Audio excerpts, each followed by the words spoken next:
वंदे मातरम विद्यार्थी मित्रों, આપણે તમારા ચેપ્ટર નંબર 4 જે રાસાયણિક બંધન અને અણુરચના છે એના જી નીટની અંદર બધાનું સ્વાગત છે। આપણે પહોંચ્યા હતા સંયોજકતા બંધનવાદ। સંયોજકતા બંધનવાદ એટલે કે બે મહાન વૈજ્ઞાનિક બરાબર હાઇટલર અને લંડન દ્વારા આ એમ કહી શકાય કે આની શોધ થઈ બરાબર, અને એને આગળ વધાર્યું લિન્સ પાવલિંગ અને સ્લેટર નામના બે વૈજ્ઞાનિકે એને આગળ સમજાવવામાં આવ્યું। હવે આની અંદર શું થાય છે કે આ જે સિદ્ધાંતની અંદર શું કહેવા માગે છે કે આ સિદ્ધાંતની અંદર અહીંયા જે આપણી કક્ષકો જે છે એ કક્ષકોનું ઓવરલેપિંગ એટલે કે આ રીતે મિશ્રણ થવાની અહીંયા આખી વાત તમને સમજાવવામાં આવશે। હવે આ જો મિશ્રણ થતું હોય તો સ્વાભાવિક છે કે એક ઇલેક્ટ્રોન એ આ કક્ષકનો હોય અને એક ઇલેક્ટ્રોન એ સામેની બીજી કક્ષકનો હોય, એ બંને આવી રીતે ભેગા થાય તો એને આપણે વિદ્યાર્થી મિત્રો આપણે શું કહી શકાય છે, એને આપણે ઓવરલેપિંગ કહી શકાય છે બરાબર। તો અહીંયા જરા આપણે જોઈએ કે ભાઈ અહીંયા ઓવરલેપિંગ દ્વારા સહસંયોજક બંધ બનતો હોય છે। ઓકે, અને એક ઇલેક્ટ્રોન ઓવરલેપિંગમાં ભાગ લે, દરેક કક્ષકનો એક ઇલેક્ટ્રોન ઓવરલેપિંગની અંદર શું કરે, ભાગ લેતો હોય છે। આ બંધની પ્રબળતા આ ઓવરલેપિંગની માત્રા પર આધાર રાખે બરાબર। એસ કક્ષકો કરતાં પી કક્ષકો ખરા ને એનું ઓવરલેપિંગ વધારે હોય, કારણ કે એને આવી રીતે બરાબર આ રીતનું જો જોડાણ થાય તો આ ઓવરલેપિંગ એનું શું થાય, વધી જતું હોય છે બરાબર। તો એની આપણે અહીંયા વાત કરવામાં આવે છે। હવે તમને ખબર છે કે આપણે સિગ્મા અને પાય બંધ શીખી ગયા છે બરાબર ગુજરાત બોર્ડની અંદર। તો એની અંદર આપણે એવી વાત કરી હતી કે સિગ્મા બંધ કોને કહેવાય ને પાય બંધ કોને કહેવાય। હવે જો અહીંયા છેડેથી છેડેનું મિશ્રણ હોય તો સિગ્મા બંધ હોય, અને જો અહીંયા સાઈડ ટુ સાઈડ બાજુથી બાજુનું મિશ્રણ હોય તો એને આપણે પાય બંધ કહેવાય। સ્વતંત્ર રીતે બંધ નિર્માણ થાય અને બરાબર અહીંયા સિગ્મા બંધમાં વધુ પ્રબળ હોય, વધુ ઓવરલેપિંગ હોય, અને આવા બંધનું મુક્ત ભ્રમણ શક્ય છે। જ્યારે પાયબંધની અંદર શું છે કે સિગ્મા બંધ બન્યા બાદ જ પાયબંધનું નિર્માણ થાય, ખાલી પાયબંધ ક્યારે બનતો નથી, યાદ રાખજો બરાબર। આ એક પોઈન્ટને જરા યાદ રાખજો। સિગ્મા બંધની સરખામણીમાં કેવો છે, નિર્ભર છે, ઓછું ઓવરલેપિંગ થાય, કારણ કે સાઈડ ટુ સાઈડ મિલન થાય। આપણે આવી કક્ષકો આપણે ભણી ગયા છીએ કે આમ સાઈડ ટુ સાઈડ મિલન થાય તો આપણને પાયબંધ આપણને જનરલી બનતો હોય છે। આવા બંધનું ભ્રમણ મુક્ત ભ્રમણ બરાબર શક્ય નથી। ઓકે, તો આ રીતે આપણે એને વર્ણવી શકાય છે બરાબર। હવે જો અહીં H2 આપ્યો છે, H2 બરાબર, એક ઉદાહરણ દ્વારા સમજીએ સંયોજકતા બંધનવાદનો ઉપયોગ કઈ રીતે થાય। તો H2ની અંદર બંને Hના એક એક એસ છે, એક એક એસ કક્ષકો હોય કે ના હોય બરાબર, બંનેના એક એક એસ કક્ષકો હોય। હવે એની અંદર બંને ભેગી થાય એટલે શું બને, H2 બને। તો કોનું ઓવરલેપિંગ થયું, એસનું। ઓકે, એવી રીતે F2 જો હોય તો એની અંદર વન એસ બરાબર, બે એફ અલગ અલગ એફ લઈએ, એક આ પહેલો એફ ને આ બીજો એફ, તો એની અંદર બરાબર આ બીજો એફ, તો એની અંદર શું થાય તો કે એની અંદર આપણને ખબર છે કે વન એસ બરાબર અને આ વન એસ એ બંને ભેગી થાય, 2s થાય। અહીંયા 2p2pનું ઓવરલેપિંગ થાય, શું થાય, 2p2pનું ઓવરલેપ થાય બરાબર। સોરી, આ બંને ભેગી નહીં થાય વન એસ, કારણ કે અહીંયા તો બાહ્યતમ કક્ષાના ઇલેક્ટ્રોન હોય એ જ અહીંયા જોડાવામાં બરાબર સમર્થ હોય છે, અંદરની કક્ષાના ઇલેક્ટ્રોન સમર્થ હોતા નથી। ઓકે, તો એ રીતે આપણે એને ધ્યાનમાં લેવાનું। O2ની અંદર પણ જો 2p2pની અંદર થાય એમાં એક સિગ્મા અને એક પાય બંધ બને। આપણે ચિતાર જોઈ ગયા છીએ એટલે આપણને આ વસ્તુ ખાસ ખબર આપણને પડવી જોઈએ જ બરાબર। તો એવી રીતે અહીંયા બીજું અણુ N2 હું લઈ લઉં તો N2માં બંને 2p2pનું થાય બરાબર।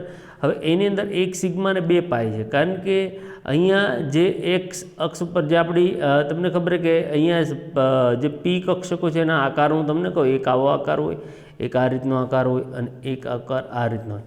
તો આ જે છે એવી સામસામેની કક્ષકો જોડાય તો સ્વાભાવિક છે કે આ સિગ્મા બનશે, બાજુમાં જોડાય તો આ પાયબંધ બનશે, અને આમાં પણ બાજુમાં સામસામે જોડાય તો બી પાયબંધ બનતો હોય છે। એટલા માટે અહીંયા શું થાય જોવા મળે છે કે અહીંયા એક સિગ્મા અને બે પાય આપણને અહીંયા જોવા મળે, એક સિગ્મા અને બે પાય આપણને જોવા મળે। ઓકે, NH3ની વાત કરવામાં આવે, NH3ની અંદર શું થાય છે કે NH3ની અંદર Nની 2p કક્ષકો ભાગ લે અને Hની S કક્ષક ભાગ લે બરાબર। Hની કઈ કક્ષક ખાલી છે, H કક્ષક છે, અને અહીંયા Nની કઈ કક્ષક છે તો કે P કક્ષકો છે બરાબર। તો એ બંને ભાગ થાય તો sp ઓવરલેપિંગ આપણને જોવા મળે છે। ઓકે, તો આ થઈ ગયો સંયોજકતા બંધનવાદનો સિદ્ધાંત જે આપણે ગુજરાત બોર્ડની અંદર આપણે મૂકી દીધેલો હતો। ઓકે, ચાલો આપણે આગળ વાત કરીએ। સામાન્ય રીતે સંમિશ્રણ પામતી પરમાણુ કક્ષકોની ઉર્જા આમાં વધુ તફાવત ન હોવો જોઈએ. સેમ ટુ સેમ જે આપણે આના પછીનું જે થિયરી જે આપણે ભણવાના છે જે બોર્ડમાં બી ભણી ગયેલા છીએ એ થિયરી એટલે કે ચિતારવાળી થિયરી પ્રમાણેની જ આની અભિધારણાઓ આવશે. મર્યાદા બરાબર એ પ્રમાણેની જ બધી અભિધારણાઓ હોય કે જે ભેગી થતી હોય કક્ષકો એમાં વધુ ઉર્જાનો તફાવત હોવો જોઈએ નહીં. સહમિશ્રણ પામતી પરમાણુ કક્ષકો અર્ધપૂર્ણ હોવી જોઈએ. તેમાં રહેલા ઇલેક્ટ્રોનનો ભ્રમણની દિશા એકબીજાની વિરુદ્ધમાં હોવો જોઈએ. બરાબર પરમાણુની કક્ષકોની યોગ્ય માત્રામાં સહમિશ્રણ થવું જોઈએ એટલે બંધની રચના થઈ શકે. તો આ રીતની 3 એની અભિધારણાઓ છે. મર્યાદાઓની જરાક આપણે વાત કરીએ તો મર્યાદાની અંદર અહીંયા તે O2 અણુનો અનુચુંબકીય ગુણ સમજાવી શકતો નથી. ઓકે, તો મર્યાદાની અંદર શું છે કે O2 જે છે એનો એક અણુચુંબકીય ગુણ આપશે. એ શા માટે છે એ વસ્તુ આના દ્વારા ખ્યાલ આવશે નહીં. બરાબર, એ પ્રતિચુંબકીય હોવાને બદલે અનુચુંબકીય શા માટે છે એ આના દ્વારા ખ્યાલ આવવાનો નથી.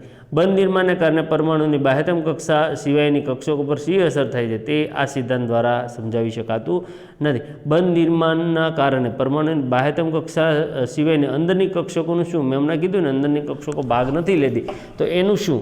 એ આ નિયમ દ્વારા બરાબર અહીંયા સંયુક્તા બંધનવાદ દ્વારા સમજાવી શકાતો નથી. એકી સંખ્યામાં ઇલેક્ટ્રોન ધરાવતા પરમાણુની માહિતી આ સિદ્ધાંત દ્વારા મળતી નથી. બરાબર, એકી સંખ્યામાં એટલે કે સિંગલ ઇલેક્ટ્રોન હોય એવા અણુઓની માહિતી આના દ્વારા આપણને મળે નહીં.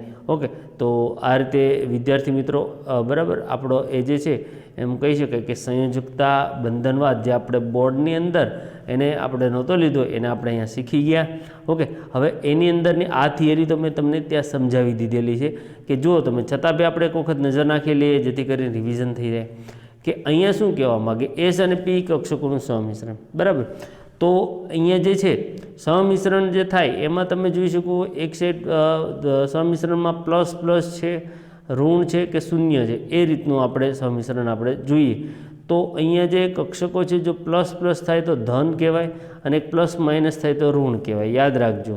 બરાબર, અને અહીંયા પ્લસ પ્લસ તો ધન કહેવાય, અહીંયા બી માઇનસ પ્લસ. એટલે કે અહીંયા જે કક્ષક છે ને એને આ રીતે 2 રીતે ધ્રુવમાં એને વિભાજિત કરી દીધેલી છે, એક પ્લસ ને એક માઇનસ. એ હિસાબે આપણે એને બરાબર આની અંદર આવતું હોય છે. બરાબર, ધન સમિશ્રણ ને ઋણ સમિશ્રણ એ વસ્તુ જ આપણે ખાલી ધ્યાન રાખવાની છે કે પ્લસ પ્લસ થાય તો ધન થાય અને પ્લસ માઇનસ થાય તો ઋણ થાય છે. બરાબર, તો આ રીતે એ સમિશ્રણ આપણને એના દ્વારા આપણે જોઈ શકાય. બીજું આપણે જરા જોઈએ તો સિગ્મા અને પાયબંધ. તો સિગ્મા અને પાયબંધની થિયરી આપણે ખૂબ એટલે ખૂબ સારી રીતે ગુજરાત બોર્ડના વિડીયો લેક્ચરમાં જોઈ ગયા છીએ. એટલે આની અંદર એનો સમય આપણે બગાડવાનો નથી. બરાબર, તમે એની અંદર ખાસ જોઈ લેજો.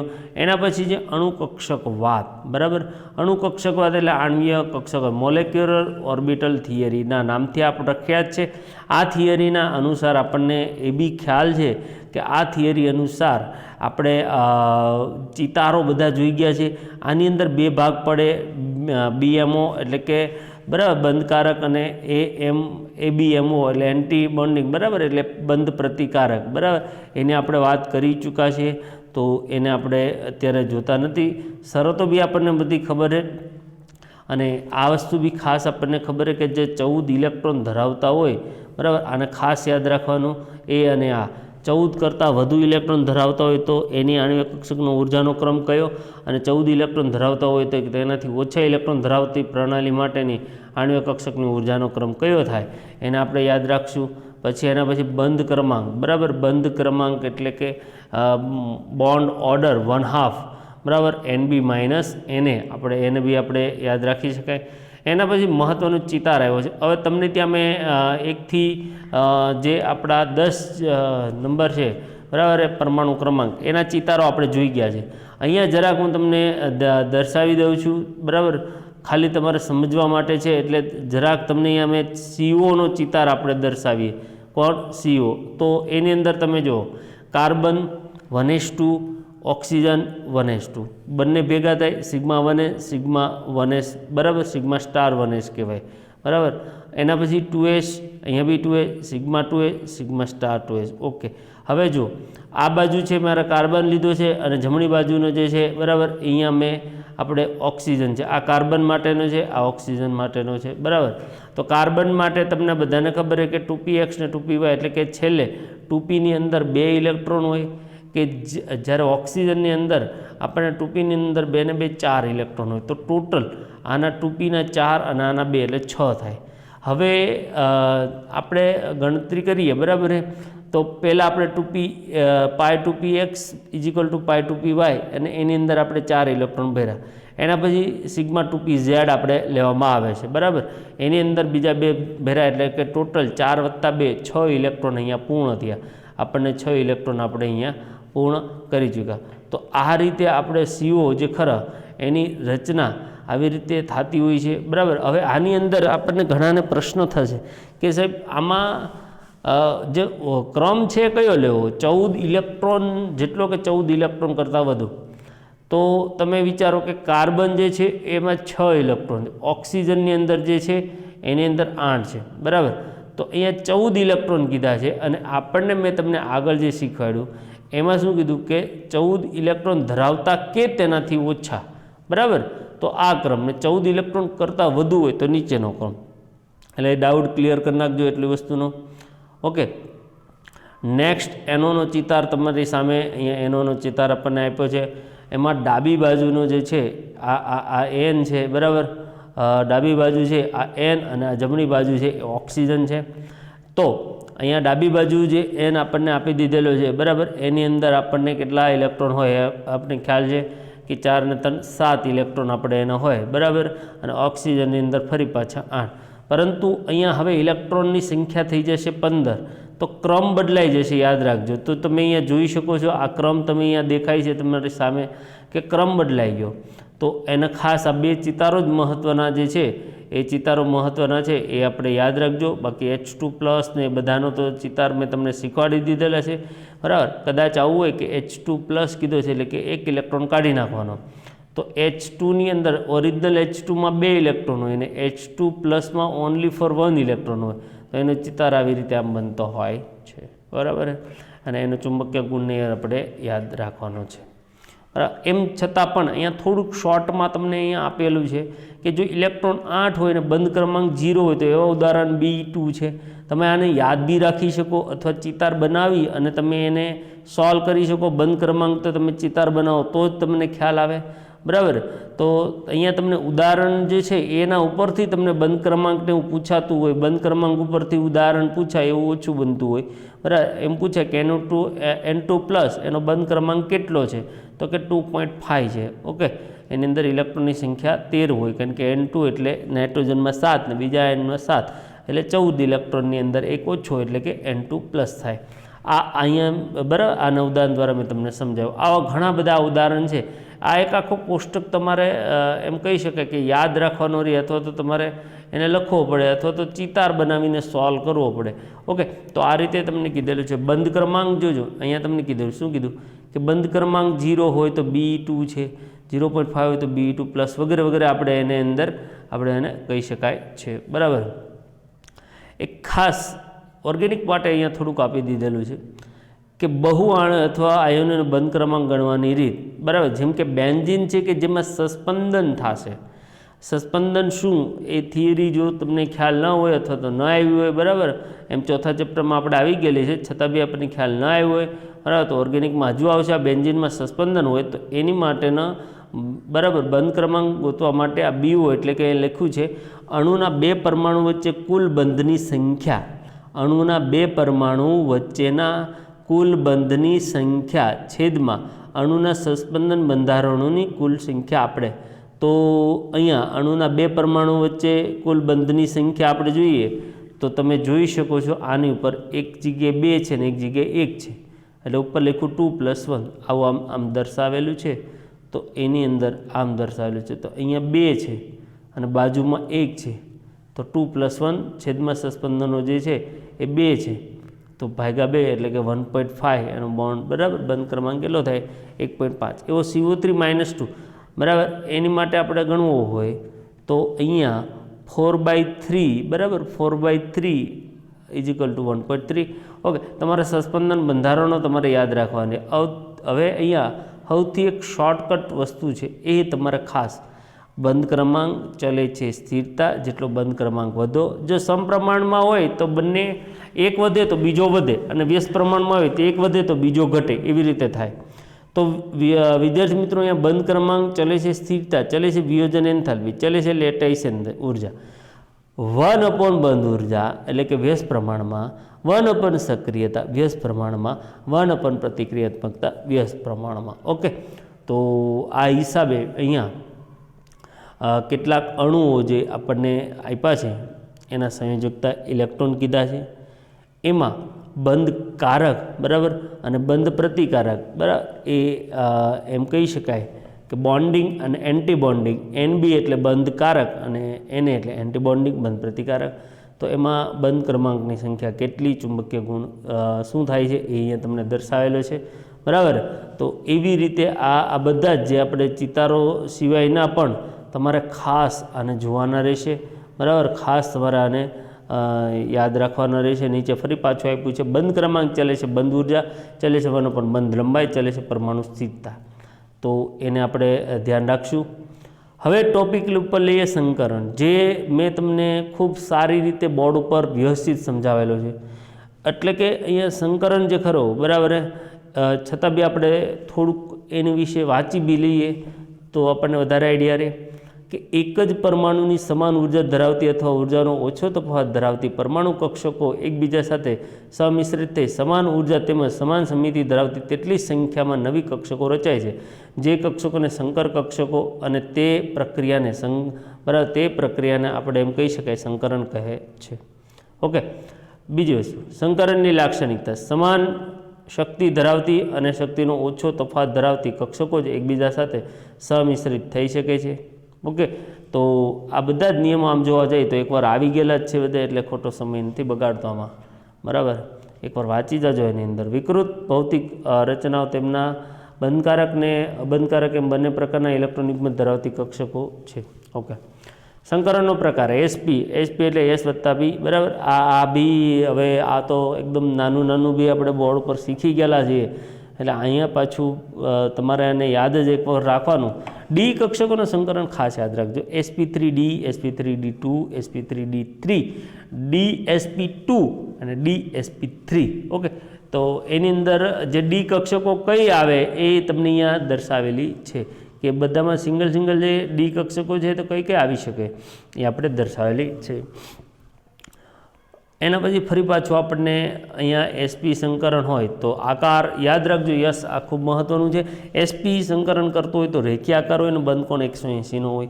SP2 હોય તો સમતલ્ય ત્રિકોણ આકાર હોય, બંધકોણ 120નો હોય બરાબર. SP3 હોય તો સમચતુષ્ફલકીય આકાર 109.28નો હોય. SP3D હોય તો ટ્રાયગોનલ બાહ્ય પિરામિડલ આકાર હોય અને 90 અને 120 બે ખૂણામાં રચાતા હોય. SP3D2 હોય તો અષ્ટફલકીય આકારને 90નો ખૂણો રચાતો હોય. SP3D3 હોય તો પેન્ટાગોનલ બાય પિરામિડલ કહેવાય, 90 અને 72નો ખૂણો રચાય. DSP2 હોય તો સમતલ્ય ચોરસ કહેવાય ને 90નો ખૂણો એમાં રચાતો હોય છે. તો એટલો આપણે યાદ રાખશું બરાબર. નેક્સ્ટ આપણે જો એના ઉદાહરણો બધા આપ્યા છે. હવે ઉદાહરણોની અંદર એવું છે કે આ તમે રોજ જુઓ તો થોડા યાદ રહે, એક સાથે એટલા બધા યાદ રહે નહીં. ઓકે, તો આ ઉદાહરણની અંદર સંકરણ થાય છે કે નહીં એ બધું તમારે જાતે ચેક કરવાનું છે. એક વખત CS4નું ઉદાહરણ મેં તમને બોર્ડ ઉપર કરાવેલું. CCl4નું કરો, CBr4નું કરો, PCl4+નું કરો, NS4+નું કરો. તો આ SP3 સંકરણ જે ખરું એના બધાના આકાર તમે એક વખત જાતે ચેક કરો બરાબર. એવી રીતે મેં SP2 સંકરણ અહીંયા આપ્યું છે, એમાં અબંધકારક ઇલેક્ટ્રોનિકમાં છે કે નહીં. આ બધી વસ્તુ એવી છે કે આ તમે આને રાખી મૂકો અને આને સતત જોયા રાખો તો જે 12 સાયન્સની અંદર જ્યારે આપણે નીટ કે જીની એક્ઝામ તમે આપવા બેસો તો ત્યારે આ બધી શોર્ટકટની રીત તરીકે ખૂબ કામમાં આવે બરાબર.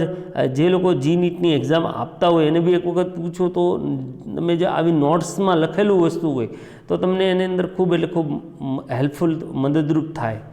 તો એટલા માટે આ બધાને આપણે એમ કહી શકાય કે જો તમે કંઈ ઉદાહરણો આપો કે જો તમે PF5માં એમ વાંચ્યું હોય કે SP3D સંકરણ થાય છે તો તમને જો MCQ એવો કોઈ પૂછે કે નીચેના પૈકી કયા ઉદાહરણમાં sp3d સંકરણ થાય, જો એમાં PF5 નજર આવે એટલે તમને તરત જ યાદ આવી જાય, તમારે ત્યાં સંકરણ કરવાની જરૂર છે નહીં, જેથી તમારો સમય બચી જાય. તો આ રીતે આને યાદ રાખી શકાય છે, બરાબર.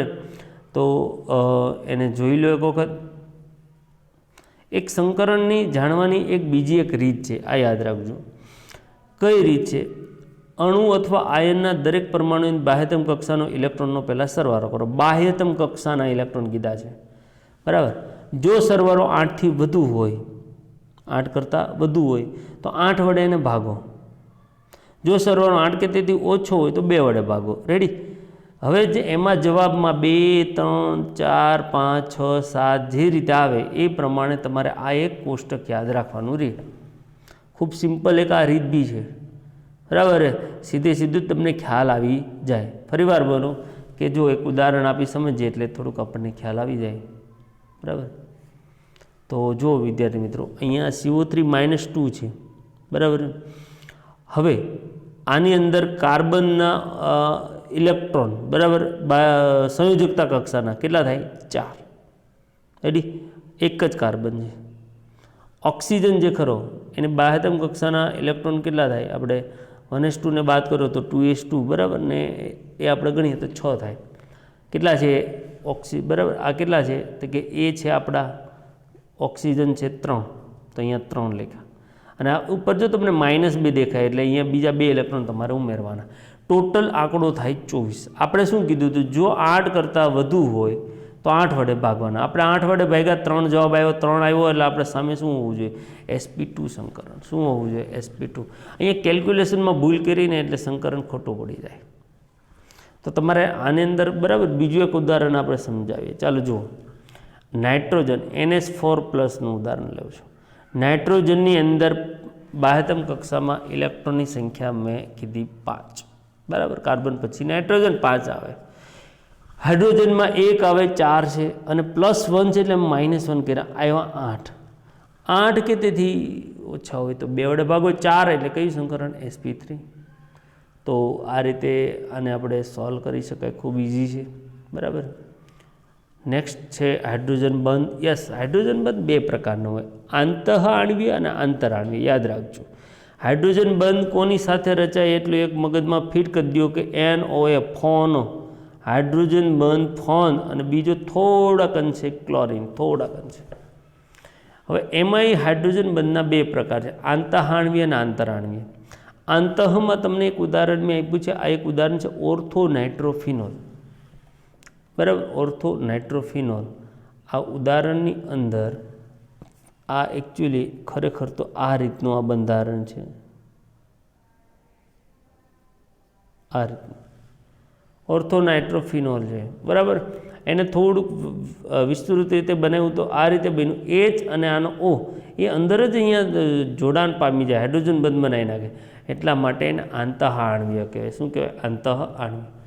જ્યારે પાણીનું ઉદાહરણમાં પાણીનો એક અણુ બીજા અણુના ઓક્સિજન, એનો હાઇડ્રોજન બીજા અણુના ઓક્સિજન સાથે હાઇડ્રોજન બંધ બનાવે તો એને આપણે કહી શકાય આંતરઆણ્વીય. શું કહી શકાય?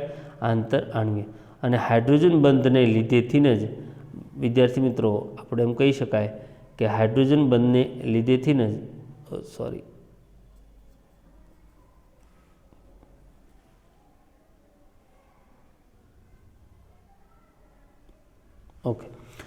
એની અસરો, એના લીધેથી પાણી પ્રવાહી ફોર્મમાં છે, ઘણી બધી ઉપયોગિતા છે, બરાબર. પાણી દ્રાવ્ય, પાણીમાં દ્રાવ્ય થઈ જાય, સંયોજનો પડે, બરાબર. પાણીમાં હાઇડ્રોજન બંધ છે એના લીધેથી જ પાણી બેસશે. પ્રબળતા વધે એમ સંયોજનની સ્નિગ્ધતા વધે, બરાબર. ડાયઇલેક્ટ્રિક અચળાંક કરીને એક અચળાંક આવશે એ વધતો જશે. ગલનબિંદુ ઉત્કલનબિંદુ ઊંચા હોય છે સંયોજનના, બરાબર. અને એના લીધેથી, બરાબર, એના લીધેથી પ્રાયોગિક અણુભારો વધશે. આ બધું આગળ આવશે પાછું, પણ છતાં બી આપણે જોતા જઈએ. મહત્ત્વ ખૂબ છે. પાણીનું બાષ્પયન ધીમું થાય, પૃથ્વી પર પાણી ટકેલું છે, વનસ્પતિ કોષ, પ્રાણી કોષમાં પાણી ટકેલું છે, બરાબર.